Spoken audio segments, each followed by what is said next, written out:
What's up guys, it's Criddle here from the AnimeBallZ team, bringing you a This Is, the first video we've done in a very long time, but that's beside the point.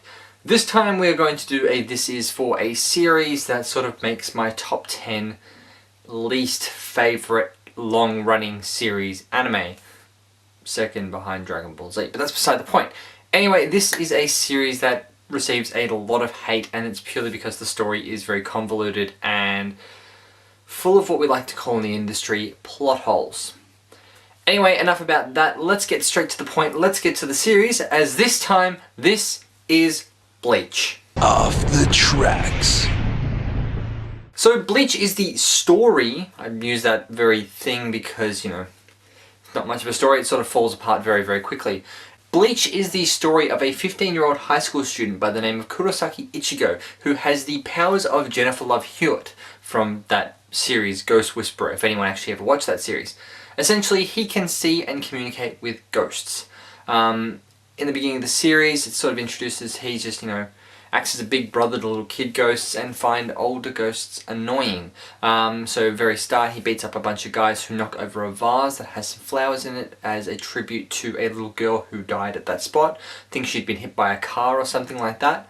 Either way, he beats up some guys, does this whole thing about the fact, what is that knocked over vase what is that significant for? What have you guys done to it? What are you going to do to make up for it? And he beats the ever-loving crap out of these guys. Later on, it's revealed that he sees this weird monster thing, and at the same time he sees this weird monster thing with a massive white mask, this girl rocks up in fully black clothing with a sword, and he thinks that's really odd. She acknowledges the fact that she eventually acknowledges the fact that he can see her, and as a result of all this stuff that's going on, the monster ends up attacking Ichigo's family, the Kurosaki family, at the doctor's clinic where his father works. They actually live above the doctor's clinic, but that's beside the point. It's revealed that Ichigo is actually giving off this massive energy level. Essentially, he's got a massive power level, which is called Ryatsu in this series. And his power is sort of blocking out the abilities of this girl, Rukia, from being able to sense these creatures called hollows and destroy them, which is her goal as a Soul Reaper, which is this whole thing that's introduced in the series.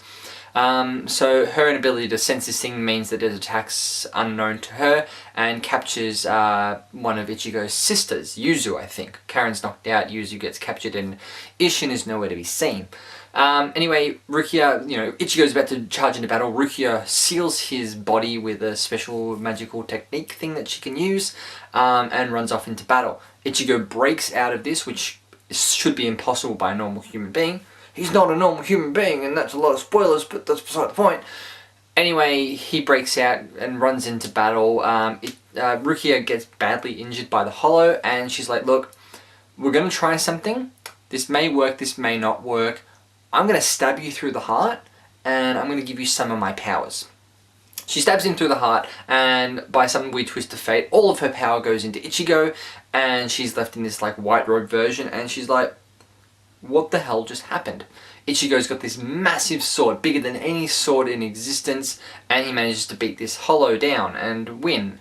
From there, Ichigo's powers begin to develop with the borrowed powers that he's gotten from Rukia, and the story continues from there. I don't want to get too far into it, but well, let's look at some of the other characters that are introduced very early on in the series that are worth a mention. So the first one worth mentioning is a character by the name of Orihime Inoue, who is a rather voluptuous woman who is very ditzy. I'm sort of compensating for one with the other. She eventually gains some powers which are in her hairpins, which are a memento of her dead brother, and they allow her to summon these weird fairy type things, 3 of which form a shield, 1 of which has healing, 2 of which have healing power, and the other one, Tsubaki, is her only attacking one. Why I remember the name of Tsubaki as the only one that I remember, but that's beside the point. Anyway, she's got those little 6 fairies attached to her 2 pins on her head that hold her hair back and all that sort of stuff, and they help her be more of a support character in battle. Next character introduced is a character by the name of Chad, or Sado Yasutora, I think his name. I think Tiger is in his name, so Tora. He has like an arm, the arm of the giant, I think it's called. Diablo something or other is his one arm, and he can punch stuff really, really hard. I'm very proud of who he is, so his ability manifests itself as a sort of attacking fist of fury, which he can hit hollows because they're spirits and normal people can't see or make contact with them, but with their powers they're able to do stuff like this.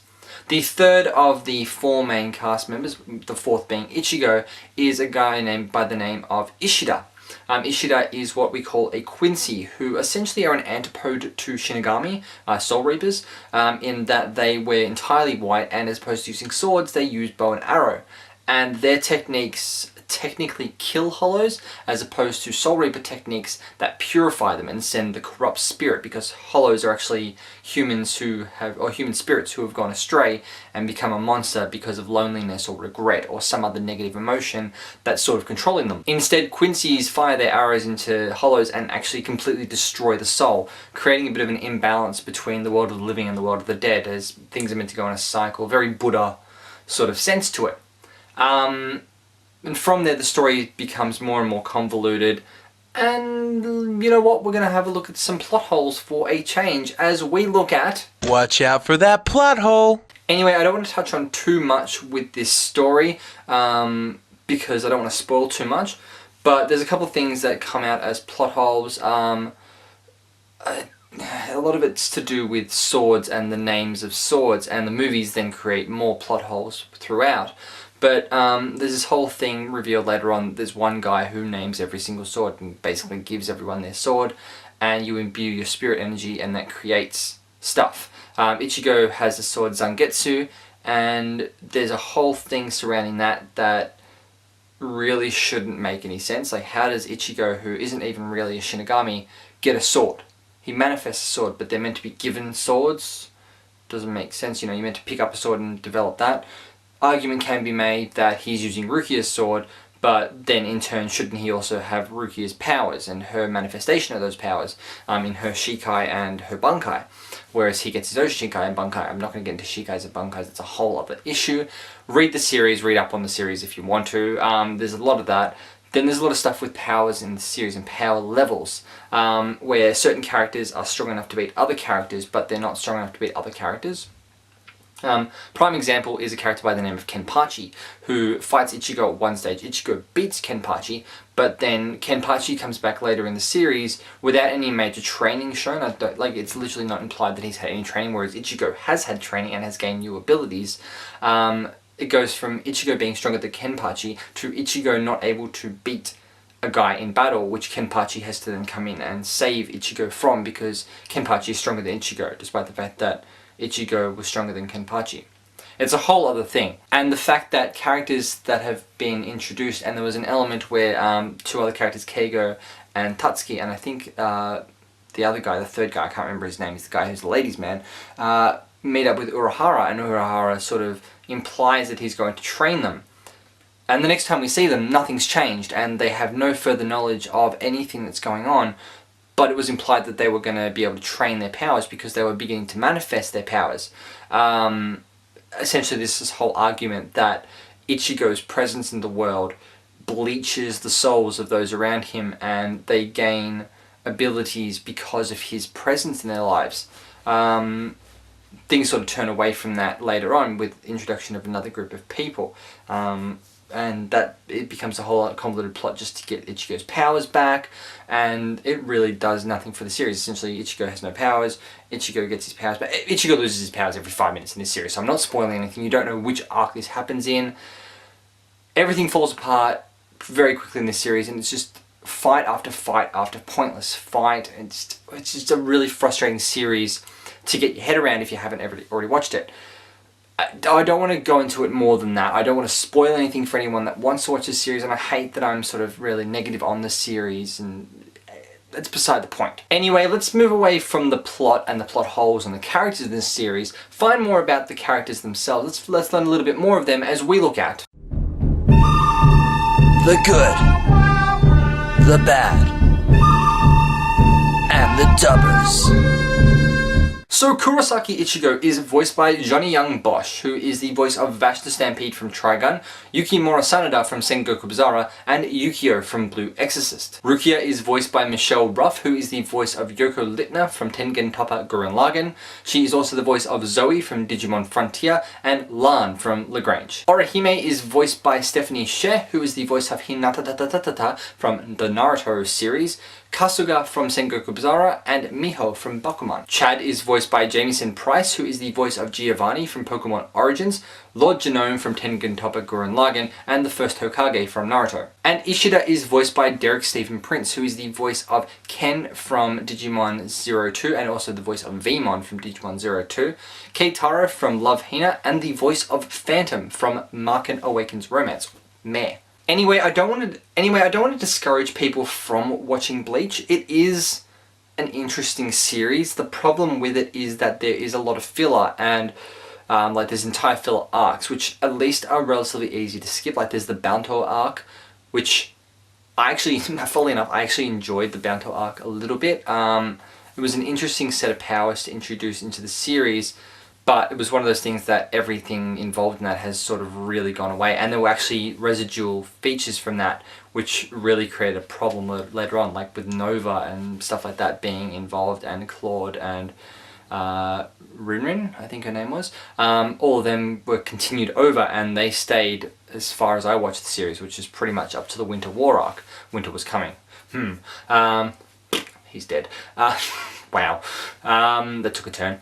Anyway, yeah, there's a lot of filler. There's the, sword spirits coming to life, which that filler arc creates massive plot holes for later, and it just, yeah, I don't know. There's been this whole argument that swords have developed personalities based on their owner, and then there's this whole thing of that they get their sword and the sword already has a name and a power, and it's just been this confusing thing where swords do and don't have their own powers already.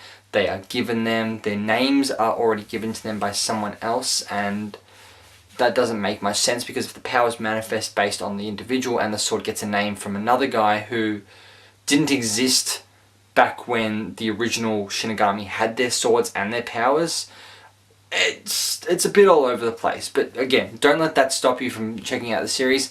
If you want some really cool sword fights and stuff like that, check the series out. The sword fights in the series are pretty amazing, pretty phenomenal. There's some really weird and wonderful techniques out there. Definitely check it out if you're interested in a sort of Dragon Ball Z style series with swords as opposed to just fists and ki blasts all the time, which there's still technically ki blasts in this, but that's beside the point. Anyway, this has been Bleach, I've been Criddle, and I'll catch you guys on the flip side.